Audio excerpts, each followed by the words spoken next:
Hello కుషికెన్ James how are you all? ఈరోజు నేను మీ ముందుకి haloalkanes and halo elements లెసన్‌లో next chemical property elimination reactions గురించి అయితే చెప్పడానికి వచ్చేసాను. Without any further delay let us start our video. Chemical ప్రాపర్టీస్‌లో మనము 3 types of chemical properties discuss చేయబోతున్నాము హాలో ఆల్కేన్స్‌కి. ఒకటి న్యూక్లియోఫిలిక్ సబ్స్టిట్యూషన్ రియాక్షన్. ఈ రియాక్షన్ గురించి మనం ఆల్రెడీ మాట్లాడేసుకున్నాము.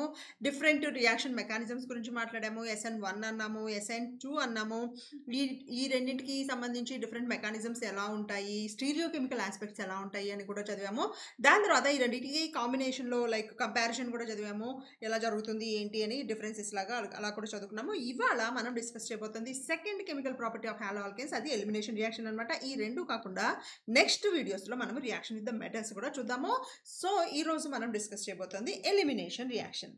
ఈ ఎలిమినేషన్ రియాక్షన్ అంటే ఏంటి అంటే, ఫర్ ఎగ్జాంపుల్ ఏదైనా హాలో ఆల్కేన్ తీసుకున్నాను నేను. అంటే ఏదో ఒక హాలోజన్ ఉన్నప్పుడు ఈ హాలో ఆల్కేన్‌లో ఎప్పుడైతే హాలోజన్ ఉన్న కార్బన్‌కి అడ్జసెంట్ కార్బన్ మీద నాకు ఒక హైడ్రోజన్ ఉంటుందో దీన్ని నేను బీటా హైడ్రోజన్ అంటాము. సో ఇది నాకు ఆల్ఫా కార్బన్, ఇది బీటా కార్బన్. బీటా కార్బన్ మీద ప్రెజెంట్ అయి ఉన్న హైడ్రోజన్ నాకు బీటా హైడ్రోజన్ అంటాం అనమాట. సో ఎప్పుడైతే బీటా హైడ్రోజన్ ఉన్న మాలిక్యూల్ అనేది ఎలిమినేషన్ రియాక్షన్‌లో పార్టిసిపేట్ చేస్తుందో, ఏ రియాక్షన్ కండిషన్స్‌లో పార్టిసిపేట్ చేస్తుంది ఎలిమినేషన్ అనేది కూడా చూద్దాం మనము. సో ఇది జనరల్‌గా ఎలిమినేషన్ రియాక్షన్స్‌కి మనము హీటింగ్ తీసుకుంటాము.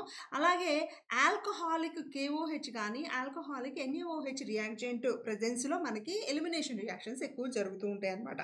సో ఎప్పుడైతే ఈ ఆల్ఫా హైడ్రోజన్ ఆల్ఫా కార్బన్ మీద ఉన్న హాలోజన్, బీటా కార్బన్ మీద ఉన్న హైడ్రోజన్ అనేది రెండు కలిసి బయటకు వెళ్తాయో మనకి ఎలిమినేషన్ రియాక్షన్ జరుగుతుందన్నమాట. సో ఎలిమినేషన్ రియాక్షన్ జరిగి మనకి బై ప్రోడక్ట్ ఏమొస్తుంది, HX బయటకు వచ్చేస్తుంది. ఓకేనా? సో ఇది బ్రాడ్ స్పెక్ట్రమ్‌లో మనం చూడాలి అంటే ఎలా వచ్చేస్తుంది అంటే, మనకి ఇక్కడ ఉన్న ఈ హాలోజన్, ఇక్కడ ఉన్న ఈ హైడ్రోజన్ బయటకు వచ్చేసి ఈ రెండు కార్బన్స్ మధ్య మనకి డబుల్ బాండ్ వస్తుంది. ఇది మనకు అన్సాచురేటెడ్ మాలిక్యూల్ అయితే వస్తుంది. మనకి ఎప్పుడైనా సరే గుర్తుపెట్టుకోండి, ఎడిషన్ రియాక్షన్స్‌లో అన్సాచురేటెడ్ మాలిక్యూల్ సాచురేటెడ్ మాలిక్యూల్ అవుతుంది. ఎలిమినేషన్ రియాక్షన్‌లో సాచురేటెడ్ మాలిక్యూల్ అన్సాచురేటెడ్ అవుతుంది. అంటే డబుల్ బాండ్ గానీ, ట్రిపుల్ బాండ్ గానీ ఉన్న మాలిక్యూల్ లాగా మనకది వస్తుందన్నమాట. సో ఎలా అవుతుంది, ఒకసారి మెకానిజం లాగా దీన్ని చూద్దాం. ఎలా బాండ్స్ ఎలా ఎక్స్చేంజ్ అవుతున్నాయి అనేది అయితే ఒకసారి చూద్దాము. ఎప్పుడైతే మనము ఆల్కహాలిక్ KOH అనేది తీసుకుంటామో ఇక్కడ మనకు OH మైనస్ అనేది ఇన్ఫ్లుయెన్స్ చేస్తుంది రియాక్షన్‌ని.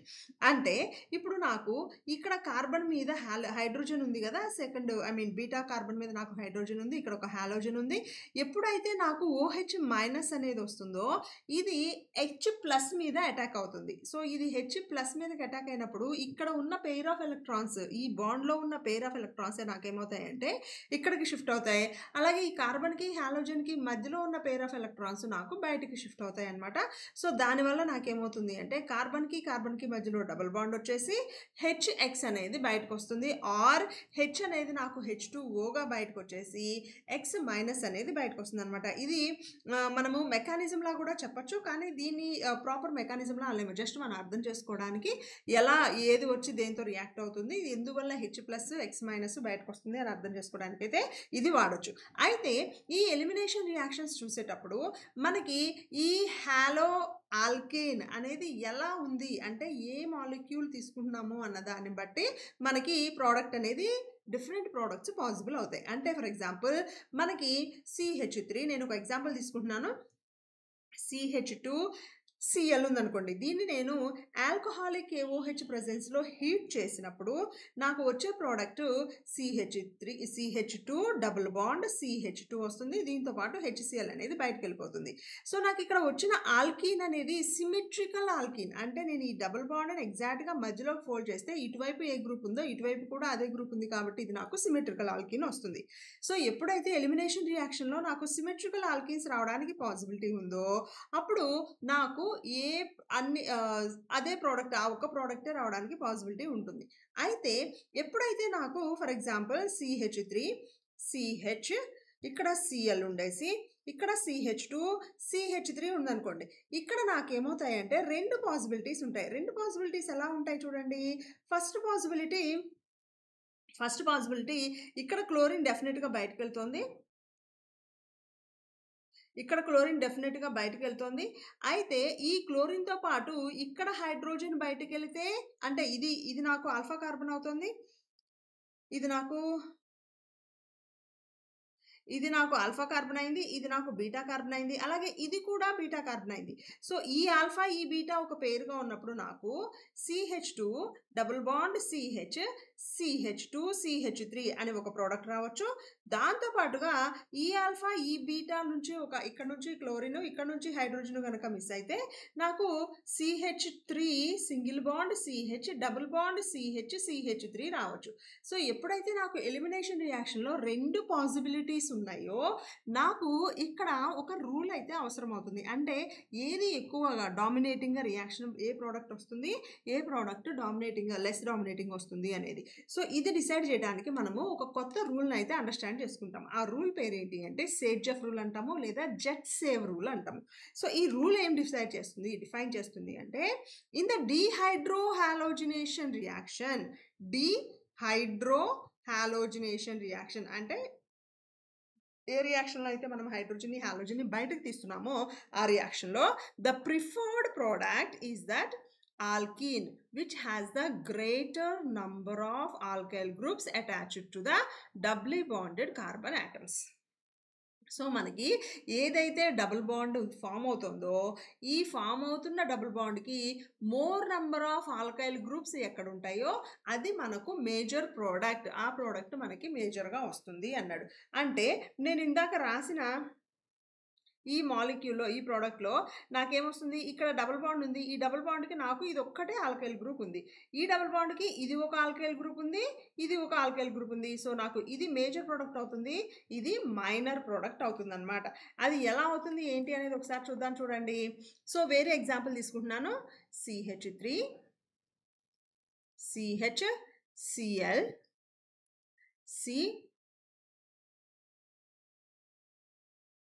CH2, CH3 తీసుకుంటున్నాను. ఇంతో కాకుండా ఇంకొక బ్రాంచింగ్ కూడా తీసుకుందాము. ఇంకో బ్రాంచింగ్ తీసుకుంటే మనకి క్లారిటీ వస్తుంది.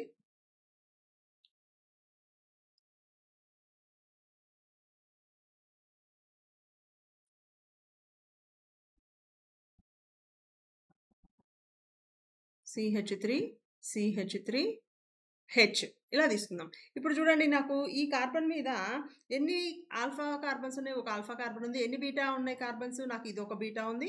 ఇది ఒక బీటా ఉంది. ఇది ఒక బీటా కార్బన్ ఉంది. అంటే నాకు ఎన్ని ప్రొడక్ట్స్ పాసిబుల్ అవుతాయి? ఆల్ఫా నుంచి బీటా 1కి ఒక కైండ్ ఆఫ్ ప్రోడక్ట్ పాసిబుల్ అవుతుంది. ఆల్ఫా నుంచి బీటా 2కి అంటే మన కన్వీనియన్స్ కోసం నేను బీటా 1, బీటా 2 అని నంబర్స్ ఇస్తున్నాను. బీటా 2తో ఒక ప్రోడక్ట్ పాసిబుల్ అవుతుంది. ఆల్ఫా నుంచి బీటా 3తో ఒక ప్రోడక్ట్ పాసిబుల్ అవుతుంది. సో, నేను ఎప్పుడైతే దీన్ని ఆల్కహాలిక్ KOHతో ట్రీట్ చేశానో నాకు ఎన్ని ప్రోడక్ట్స్ వస్తాయి? 3 డిఫరెంట్ ప్రోడక్ట్స్ వస్తాయి.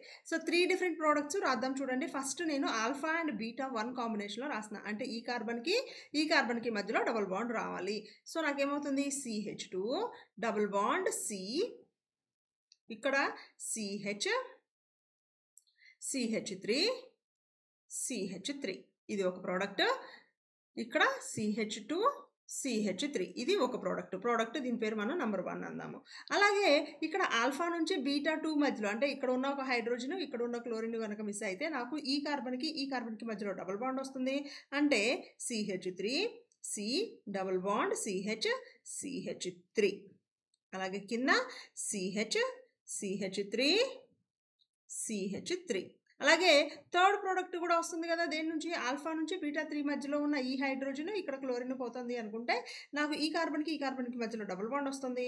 అంటే CH3, C, CH2, CH3 ఈ 2 కార్బన్స్ మధ్యలో double bond C, CH3, CH3. So, ఇప్పుడు దీని నంబర్ 2 మాలిక్యూల్ అనుకుందాము. Number 2 product. దీని నంబర్ 3 ప్రోడక్ట్ అనుకుందాం. ఇప్పుడు అకార్డింగ్ టు ద స్టేట్మెంట్ ఇందాక మనం చదివిన స్టేట్మెంట్ ప్రకారం ఏది మేజర్ ప్రోడక్ట్ అవడానికి పాసిబిలిటీ ఉంది చూడండి. ఇక్కడ మనకి డబుల్ బాండ్ ఉంది. ఈ డబుల్ బాండ్ ఉన్న కార్బన్ మీద ఇటువైపు ఆల్కైల్ గ్రూప్స్ ఏం లేవు. కానీ ఈ కార్బన్ మీద నాకు ఇక్కడ ఒక ఆల్కైల్ గ్రూప్ ఉంది. ఇక్కడ ఒక ఆల్కైల్ గ్రూప్ ఉంది. సో, ఎన్ని ఆల్కైల్ గ్రూప్ ఉన్నాయి? 2 ఆల్కైల్ గ్రూప్స్ ప్రెజెంట్ అయి ఉన్నాయి డబుల్ బాండ్ మీద. ఓకేనా? సో, ఇక్కడ ప్రోడక్ట్ చూడండి. నాకు ఇక్కడ ఈ కార్బన్‌కి మధ్యలో నాకు డబుల్ బాండ్ ఉంది. ఈ కార్బన్ మీద ఒక alkyl group, second alkyl group and ఈ కార్బన్ మీద థర్డ్ ఆల్కైల్ గ్రూప్ ప్రెజెంట్ అయింది. సో ఈ మాలిక్యూల్లో నాకు 3 ఆల్కైల్ గ్రూప్ ప్రెజెంట్ అయి ఉన్నాయి on the double bond produced during the dehydrohalogenation reaction. ఓకేనా.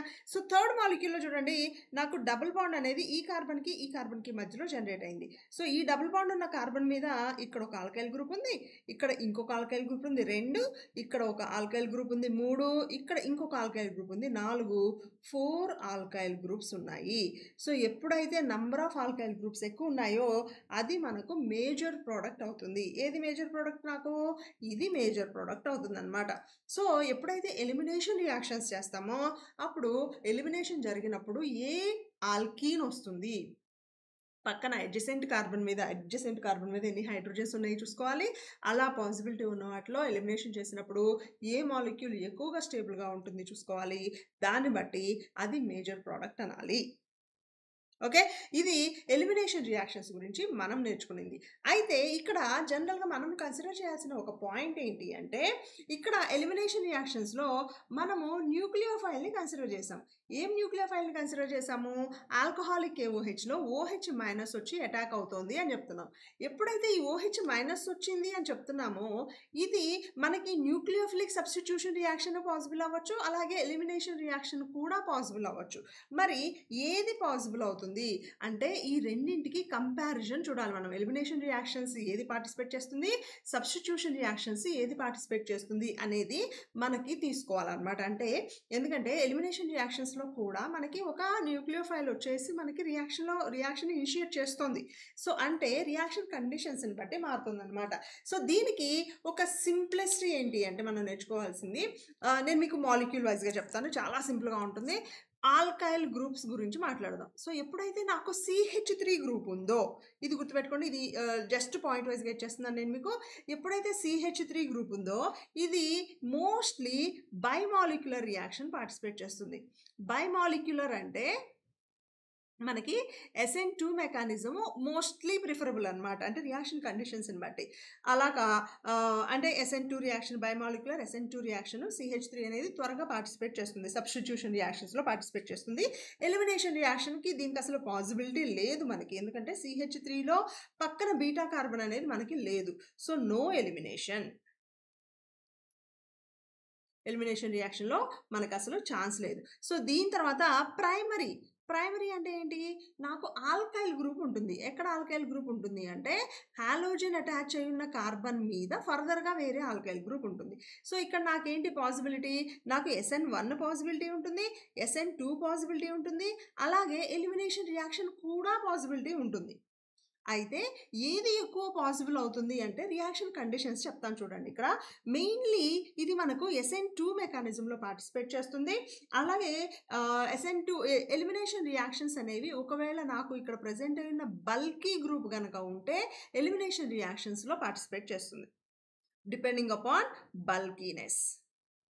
బల్కీనెస్ ఇంక్రీజ్ అయితే అప్పుడేమవుతుంది మనకి ఎలిమినేషన్ రియాక్షన్స్ టెండెన్సీ అనేది ఇంక్రీజ్ అవుతుంది అనమాట. ఓకేనా. బల్కీనెస్ తక్కువగా ఉంటే సబ్స్టిట్యూషన్ రియాక్షన్, బల్కీనెస్ ఎక్కువగా ఉంటే ఎలిమినేషన్ రియాక్షన్స్లోకి వెళ్తుంది. ఓకే. సో అంటే బల్కీనెస్ అంటే ఏంటి? మనకి ఒకవేళ R బదులు ఆల్కైల్ గ్రూప్ బదులు చాలా సబ్స్టిట్యూటెడ్ గ్రూప్ ఇలా ప్రజెంట్ అయ్యి ఉందనుకోండి, C బదులు ఇక్కడ ఒక R, ఇక్కడ ఒక R, ఇక్కడ ఒక R, ఇలా బల్కీనెస్ కనుక ఉంటే అప్పుడు మనకి ఎలిమినేషన్ రియాక్షన్స్ డామినేట్ అవుతాయి అనమాట ప్రైమరీ ఆల్కైల్ గ్రూప్స్లో. Okay. So secondary alkyl halides తీసుకుంటే R, CH హాలోజన్, ఇక్కడ ఇంకొక R.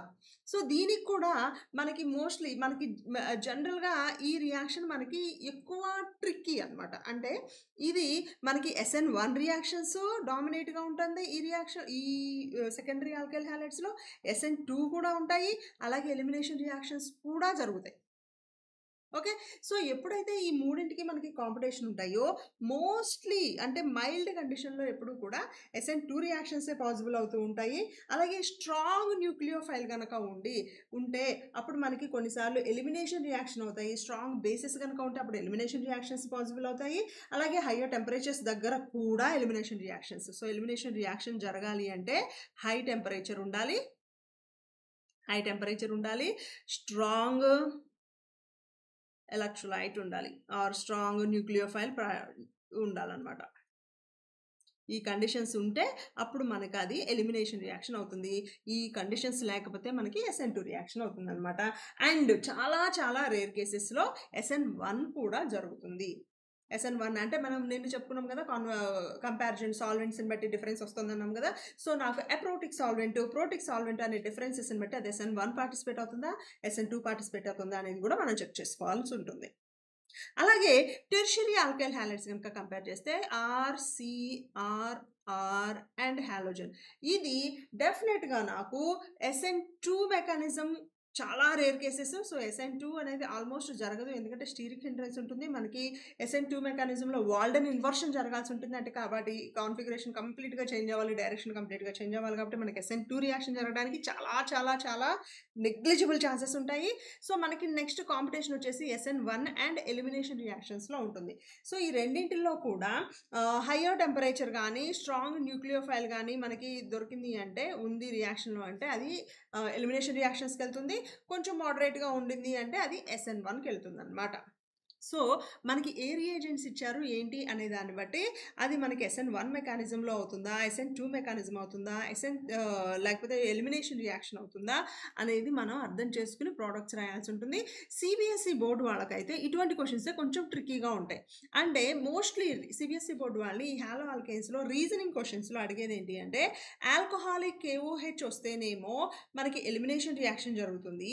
యాక్యూస్ KOH యారో మార్క్ మీద రాస్తేనేమో సబ్స్టిట్యూషన్ రియాక్షన్ జరుగుతుంది. ఎందుకు అనేది ఒక రీజనింగ్ క్వెషన్ అనమాట. ఈ క్వెషన్‌ని నేను నెక్స్ట్ వీడియోస్‌లో అయితే డీటెయిల్‌గా ఎక్స్‌ప్లెయిన్ చేస్తాను. ఓకే. సో, ఇప్పటివరకు మీరు ఈ వీడియో చూసారు అంటే ఈ వీడియో వల్ల మీరు ఎంతో కొంత నేర్చుకున్నారని నేను అనుకుంటున్నాను. అలా నేర్చుకుంటే తప్పకుండా లైక్ చేయండి, షేర్ చేయండి, మన ఖుషికం ఛానల్‌ని సబ్స్క్రైబ్ చేయండి. అలాగే ఈ చాప్టర్‌కి సంబంధించిన నెక్స్ట్ రియాక్షన్‌తో నేను మీ ముందుకైతే వచ్చేస్తాను. See you till then. Bye.